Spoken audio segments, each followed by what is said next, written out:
So ito guys, panoorin natin Sean Matthew Moreno Dressy. Oh, Delilah.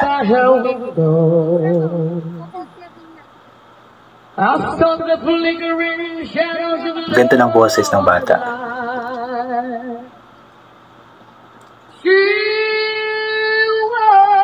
Oh.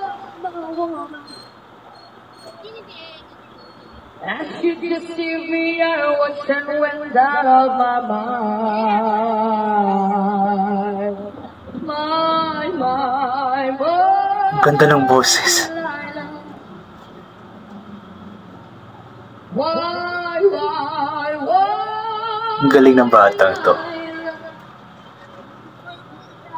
I could see that girl was no good for me, but I was lost like a slave that no one could free. I break up day when the man drove away, I was away. Napakagaling mo, boy. I crossed the street to her house and she opened the door. She stood laughing. I felt the knife in my hand and she loved no more. My, delight. Why? Galing, napakagaling, napakasarap pakinggan. So before they come to bring down the door, forgive me, Delilah, I just couldn't take anymore. Napakagaling talaga. Sean Matthew Dressy. Sean Matthew Moreno Dressy po yung pangalan ng batang ito. Napakagaling na singer. Siya po yung na-feature natin dati na nag-viral yung isa pa niyang video.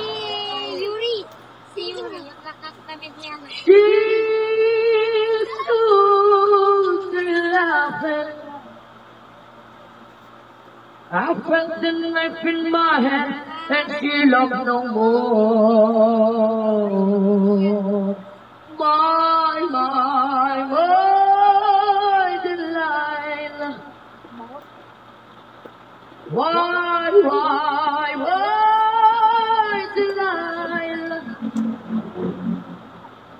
So before they come to break down the door, forgive me, Delilah, I just couldn't take it anymore. Forgive me, Delilah, I just couldn't take it Wow, anymore. ang galing. Ang taas pa ng boses. Ayun. Very good. Napakagaling ng batang ito. So yun po guys, ay inulit ko nga po si Sean Matthew Moreno Dressy po. Siya po ay dati na pong contender sa Tawag ng Tanghalan. I believe weekly finalist yata siya doon sa Tawag ng Tanghalan Kids. Then nakasali na rin po siya sa The Voice Kids. That was season 5 I believe. So napakagaling ng batang ito. Siya po yung na-feature natin nung nakaraan na kumanta ng ano ba yung kanta yun? Basta Air Supply na kanta yun na nag-viral din. As of this moment, I believe meron na siyang 5 million plus na views sa kanyang Facebook page. And itong kanta naman na ito, itong video na ito, I mean, is nag-trending na din. Meron ng 1 million plus or almost 2 million plus na din. Almost 2 million views pala na views sa kanyang Facebook page. Ang kanta ngayon po is Delilah by Tom Jones. Ayan. So, yung kantang po yun is I believe na sa 70s or 80s yata sumikat, pero nakakabilib lamang itong si Sean Matthew. Kahit na hindi pa siya buhay ng mga panahon na iyon, is talagang na-deliver niya ng maayos yung kanta. Talagang nakanta ng maayos, napakaganda ng kanyang boses.